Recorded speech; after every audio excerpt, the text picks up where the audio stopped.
I guess apart from DLP, completion of the project, the question here is, what you always ask yourself is, when it's at the right stage to certify or not to certify, whether it's satisfactory or not, what would hold you back from certifying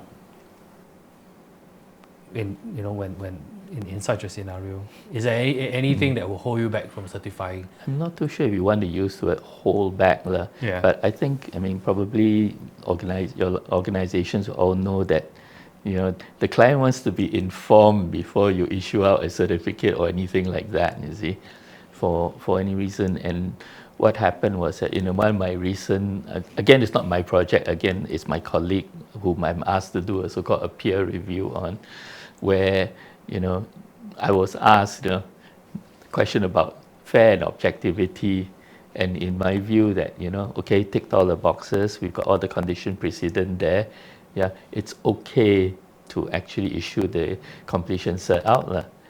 And then, of course, make sure you've got a schedule of defects to fix up. So that's following the rules. And what happened was that the client was the one who said that, after that, the QP decided, okay, I'm pushing it out because, time, the clock's ticking away. Client came back and said, you should have run it by us first. Of course, our defense was very simple. We do not want to be seen to be influenced. Typical get out of jail card free.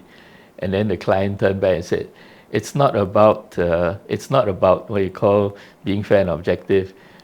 Our QS, because this particular project, the QS belongs to, is on the side of the owner, said there were certain matters that needed their sign off as part of the completion process, which, because you had issued a completion cert, these items were not met.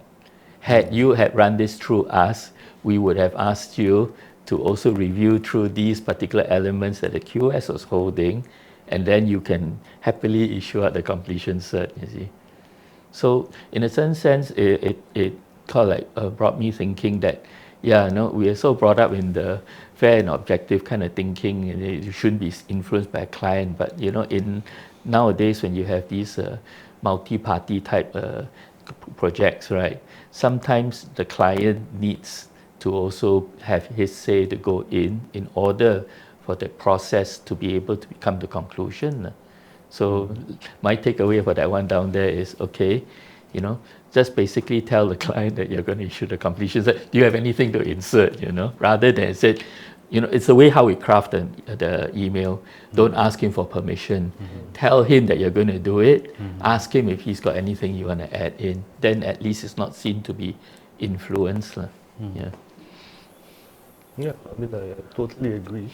And I think for some of the projects, particularly inside the corporate or even stat boards or government agency, it also depends on who the SO is for the contract. Often some clients want to put them as SO and consultants or architect as SO rep.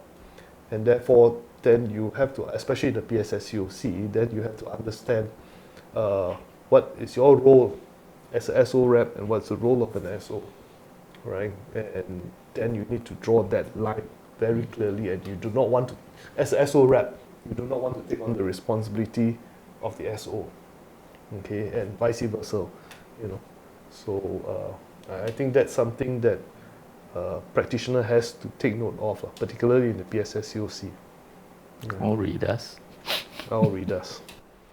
Typically, we tie the completion cert to so-called the TOP cert that you obtain. So after your TOP cert, you more or less can move in to use the space, so you issue the completion cert. But depending on certain projects, we are very specific. For example, if you have a factory, if the intent is that they need to use certain machinery in order to produce their products, if that particular machinery is not in, although you have completed your TOP, the client cannot actually use the space for their own purpose or whatever.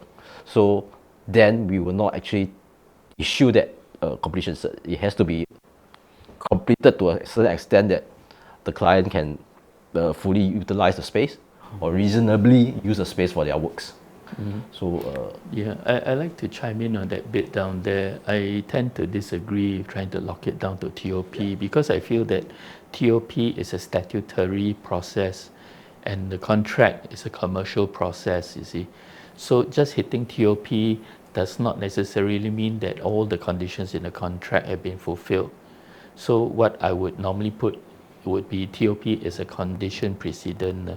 I think the key thing that we want to be able to mark in a line in the sand before I issue a completion cert is, would the client be denied enjoyment of his space? So in a factory, if he can't produce his goods, he would not have been able to enjoy the use of his premises. Similar residential, if you get me TOP and I can't move in because I haven't passed QM or anything like that, right?